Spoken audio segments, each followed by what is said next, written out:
So you want to talk about video games companies talking about games as a service? I mean, real quickly, I think video games as a service is. I don't love the idea, but in certain areas, in certain ways, I'm okay with it. Well, when they say service, they're talking about something like Netflix, or they're talking something like Hulu, where you're paying almost as you go to an extent. Where it's not just video game companies or this DLC. They want to get the consumer in the mode of, this isn't a one-time purchase. This is a continual, like you say, drip of content, but you're going to be paying for this. And that's what they really want to say when they say service. They want the consumer on the hook over a longer period of time. Okay. Yeah, I'm not so much into that necessarily.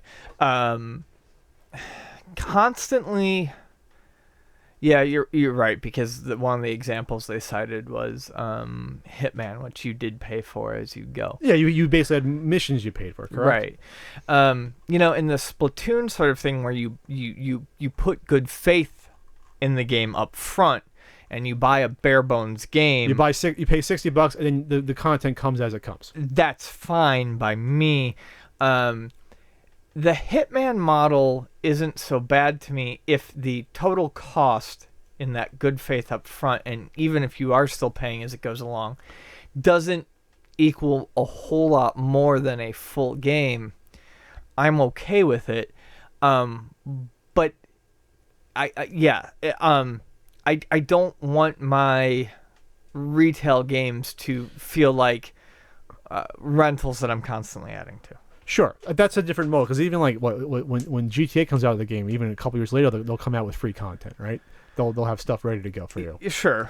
Like Christmas content, or they just come out with a gun running one, right? I believe so. I don't follow GTA. So it's but you have the one mode where it's goodwill that you paid all the money up front, and we're going to give you content so that when we make another game, you're going to come right back in. Versus maybe you pay a little bit less for the same amount, but you're going to be paying $5 4 times a year for content for the next 2 or 3 years. Yeah. So we want to constantly giving us cash. I mean, that's the two different models we're looking at here. In one way, I mean, still even in that way, it's like, that's kind of the model Street Fighter V has taken, and I shouldn't even use that example because I don't love Street Fighter V, but it's better than Super Turbos and Ultras and all that coming out all the time.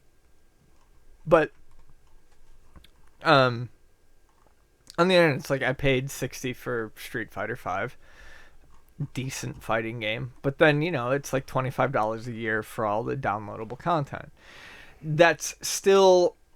It's not rebuying an entire game, but you're paying more than a $60 game. Yeah. They figured that out. Yes, They figured, if we can get you to spend $100 on a $60 game, we won. I'm not spending the $40 every iteration, but I'm spending $25. It's cheaper, but it's still not. They just figured out a model to get more money out of you. For what 10 years ago would have been the same amount of content in theory. Sure. Because what's the difference between a Street Fighter game where you have all the characters and costumes up front that you can develop on the front end versus dripping them out to you over 2 or 3 years? The difference is that you're going to count on the people to get the same experience 10 years later, but in a different way.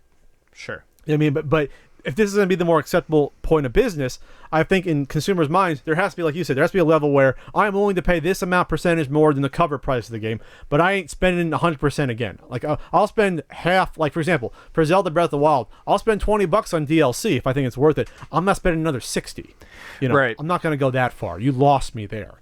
And I think consumers have to be careful with that. This becomes the new normal. Right. And I can't remember the percent, the price points, but like I bought Mortal Kombat 10 at $60 and then paid for the season pass, which took it up to $100. And I got a lot of time out of Mortal Kombat. But then they released Mortal Kombat XL. Sure. At, I think, even lower than $60. That had all the content. Granted, you got it a little bit later, but it had all the content for less money. And that's where I'm like... You're like, what the fuck? Yeah. And they did the same thing with Street Fighter V. But you have to wait a little bit. You have to wait a little bit. So, yeah, it's whether... Do you like this game enough to support it more upfront for a higher price, or do you wait? And even then, you might still get extended content. Like if they handle Street Fighter V like they did Street Fighter 4, that game's gonna have an 8-year shelf life. So you're not getting a bonus out of the consumer for spending more money earlier when you probably should be. If you end up getting the same amount of content later for cheaper, is what you're saying. Unless, except for if you're a tournament, and now I'm just focusing on fighting games. If you're a tournament player, you need that shit up front. Yes. Otherwise, that's your quote unquote bonus. Yeah.